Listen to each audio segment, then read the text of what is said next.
text. Lots of good information. There are several things parents need to know when it comes to protecting their kids from child predators. We've been shedding a lot of light on this hour. And Maryln Appelbaum is a child care expert. She works in schools. She also provides therapy to kids as well. And she's here to talk about how parents can kind of explain these types of things to their children if it's someone in their life that might be the predator. And that's something that many times parents don't think about. They think it's going to be maybe someone that they don't know, but many times it's someone they do know, right? Right. In the majority of the cases, it's not somebody who's out there that's they have to worry about, especially with the younger kids, or the preteens.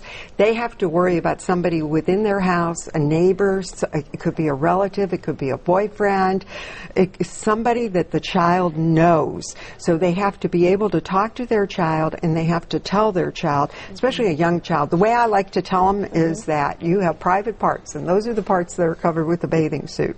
And those are the parts that nobody is supposed to touch, nobody's supposed to look at, and you're not supposed to touch or look at theirs. And then the parents need to role play with the child to say, no, I'll tell. One time I was working with a dad as a therapist, and he had molested his child, it turned out.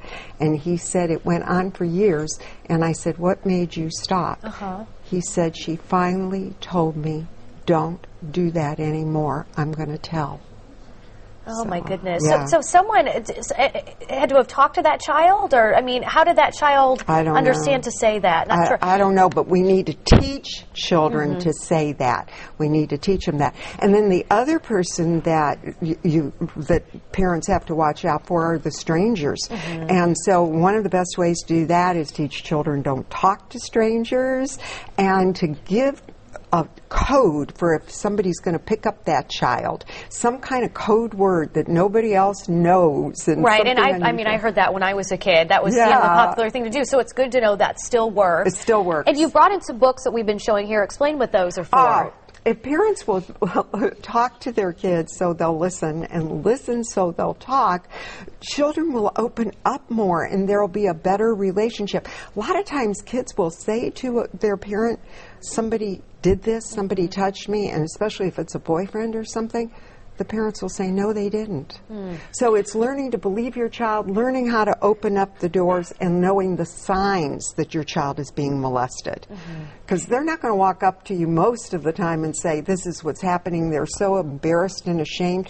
But when they do, believe them, and otherwise look for signs, like look for a change in their behavior, total change in their behavior. Look if they've become sexual with the others all of a sudden. And what do you do if you recognize that? Because like you said, if it is, I mean, this is just a pure example, but let's say the mother's boyfriend. I mean, that is just, it's a startling thing to find out. What is the first step as a parent? What do you do? She's got to believe her child and dump the boyfriend. Do you call the police? I mean, is that what you do, number one? Absolutely. Okay. Call the police, bring them. That is a crime. That is a crime against that child.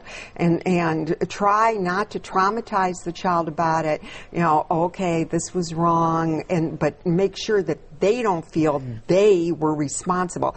Because sometimes the predator will say, oh, it's you. You just make me feel so good. Or I'm going to hurt you if you tell someone, and that child's scared, right? So when you're talking to your child about this, do you make them aware of that? Can they grasp that even if someone threatens you? Right, and tell them, run, yell, tell. So run away from anybody who's trying to get to you like that, and tell and yell really loud, because they don't want attention drawn to them, and tell. And again, the communication key, I mean, it is with parenting, but I think if your child feels comfortable and understands what areas are off limits, it seems to be the right thing to do there. Exactly, all right. Natalie. Thank you so much, Maryln. Oh, you're welcome.